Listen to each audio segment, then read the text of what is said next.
Assalamu alaikum.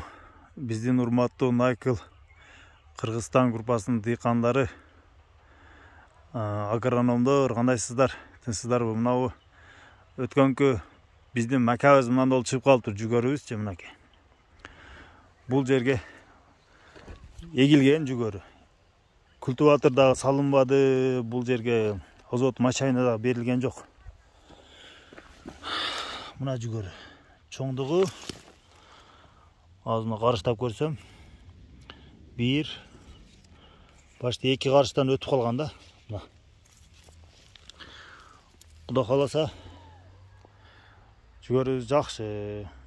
Бирок чөптөр бар арасында, мындай кумай. Эртең буйруса чөптөргө тракторду айтып койдук, чөптөргө каршы себебиз кумайлар мынабу одноразовый чөптөр, ит конок, дагы башка тегерек баш деген чөптөр бар. Ошолорду өлтүрүп, жок кылып туруп, андан кийин культиватор алып, Найкыл себип туруп суу коебуз, кудай кааласа.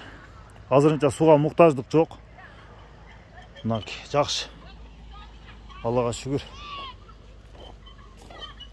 Ушунчалык макайым 100% чыкпаса, бир 90% чыккан. Аябай жакшы. Мына көрүп атсам, мына бака теректерди билесиңер. Башында баягы видео кылып чыгарганда айтканмын, бака теректи эстеп калгыла деп.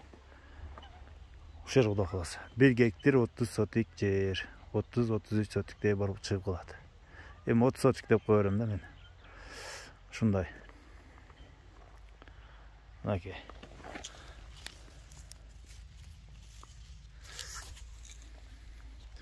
Кудай кааласа дагы аягына чейин тартып көрсөтүп турабыз.